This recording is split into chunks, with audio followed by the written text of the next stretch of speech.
Hi friends, இந்த வீடியோவில் நம்ம என்ன பார்க்க போகிறோன்னு பார்த்தீங்கன்னா, இப்போது சமீபத்தில் வெளியாகிருக்கிற விஜய் சேதுபதி அவர்கள் நடித்த அவங்களோட 50வது திரைப்படம் மகாராஜா. அந்த படத்தோட ரிவ்யூ தான் நம்ம இப்போ ஷார்ட்டாக பார்க்க போகிறோம். படம் எப்படி இருக்குது, ஃபேமிலியோடு போய் பார்க்குறதுக்கு ஏதுவான படமா அப்படின்றத பற்றியெல்லாம் நம்ம பார்க்கலாம். கேஸ்டிங் பார்த்தீங்கன்னா விஜய் சேதுபதி நடிச்சிருக்காங்க. அதுக்கப்புறம் அனுராக் கஷ்யப், அதுக்கப்புறம் அபிராமி, அதுக்கப்புறம் நட்டி, அப்புறம் மம்தா மோகன்தாஸ் அப்படின்னு சொல்லிட்டு இன்னும் பலர் நமக்கு தெரிஞ்ச முகங்கள் தான் நடிச்சிருக்காங்க. எதிர்பார்க்காத ட்விஸ்ட்டு, சீனுக்கு சீன் நம்ம எதிர்பார்க்காத ஒரு ட்விஸ்ட் இது எல்லாமே கொடுத்துருக்காங்க. இயக்கம் நித்திலன் சுவாமிநாதன். இயக்கம் எப்படி இருக்குன்னு பார்த்தீங்கன்னா கண்டிப்பாக ஒரு சபாஷ் சொல்லலாம். விஜய் சேதுபதி அவர்கள் என்டர்டெயின்மெண்ட் ஃபிலிமாக இருந்தாலும் சரி, நல்ல ஒரு மெச்சூர்டு கேரக்டர் அப்படின்ற மாதிரி இருந்தாலும் சரி, ஆல்ரவுண்டர் அப்படின்னே சொல்லலாம். படத்தோட ஒன் லைன் ஸ்டோரி என்னன்னு சொல்லிட்டு பார்த்தீங்கன்னா, லக்ஷ்மியை காணும், லக்ஷ்மியை கண்டுபிடிச்சி கொடுங்கன்னு சொல்லிட்டு அவங்க போலீஸ் ஸ்டேஷனுக்கு வராங்க. விஜய் சேதுபதி யார் அந்த லக்ஷ்மி, அதை கண்டுபிடிக்கிறதுக்கு போலீஸ் ஸ்டேஷனுக்கு கம்ப்ளைண்ட் கொடுக்குறாரு இல்லையா, அந்த கேஸை கையில் எடுக்கிறாங்க. இன்ஸ்பெக்டர் நட்டி அவங்களுக்கு ஹெல்ப் பண்ணுறாங்க. நம்ம முண்டாசுப்பட்டி முனிஸ்காந்தும் அப்புறம் அருள்தாஸ் இருக்காங்க இல்லையா, அவங்களும் ஹெல்ப் பண்ணுறாங்க. அப்புறம் அந்த லக்ஷ்மியை கண்டுபிடிக்கிறதுக்காக லட்சமாக காசு கொடுக்கறதுக்கும் இவர் ரெடியாக இருக்காங்க. அதுக்காக இவங்களும் அந்த முயற்சியில் இறங்குறாங்க. ஒவ்வொரு ட்விஸ்ட்டாக அவிழுது. அந்த லக்ஷ்மியை கண்டுபிடிக்கிறதுக்கு ஏன் இவ்வளோ மெனக்கெடுறாரு விஜய் சேதுபதி அப்படின்றது எல்லாமே தான் இந்த படத்தோட கதை. கண்டிப்பாக ஃபேமிலியோடு போய் பார்க்குற மாதிரியான ஒரு படம் தான் இந்த 50வது படம். அவருக்கு நல்ல விதமாக அமைஞ்சிருக்கு அப்படின்றத சொல்லலாம். இந்த படமும் பார்த்தீங்கன்னா பெண் குழந்தைகளோட பேரண்ட்ஸோட மனசை கலங்க வைக்கிற ஒரு படமாக தான் கண்டிப்பாக இருக்கும். அது எப்படி அப்படின்றத நீங்கள் படத்தை பார்த்து தெரிஞ்சுக்கோங்க.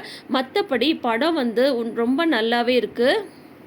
கண்டிப்பாக விஜய் சேதுபதி அவர்களுக்கு இது ஒரு மைல்கல்லான படமாகவே இருக்கும். ஏன்னா நடிப்பில் ஒரு தனி முத்திரையை பதிச்சிருக்காரு.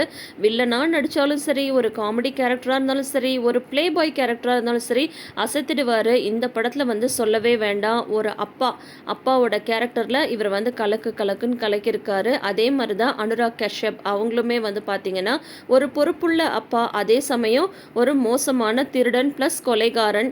இவங்க ரெண்டு பேருக்கும் உள்ள நடக்கிற அந்த அப்பா பாசம் தான். இவரும் ஒரு அப்பாவா பாசத்தில் தனிச்சு நிற்கிறாரு. அதே மாதிரி அவரும் ஒரு அப்பா, இவரும் ஒரு நல்ல அப்பா. அவரை பார்த்தீங்கன்னா மகளுக்காக எதையுமே செய்யக்கூடிய ஒரு திருடனா இருக்கிற ஒரு அப்பா. இந்த ரெண்டு அப்பாக்களோட பாச போராட்டம் தான் இப்போது படமாக வந்திருக்கு. ஸோ இந்த அப்பா மகள் கேரக்டருக்குள்ளார இருக்கிற அந்த ஒரு இன்டிமசி இந்த விஜய் சேதுபதிக்கும் அவங்களுக்கு பொண்ணாக நடிச்சிருக்கிற அந்த பொண்ணோட கேரக்டரும் ரொம்ப நல்லாவே நடிச்சிருக்காங்க. சில காட்சிகளே வந்தாலும் அபிராமிய மேடம் அவங்களுமே பார்த்திங்கன்னா ரொம்ப நல்லாவே நடிச்சிருக்காங்க அப்படின்ற மாதிரி சொல்லலாம்.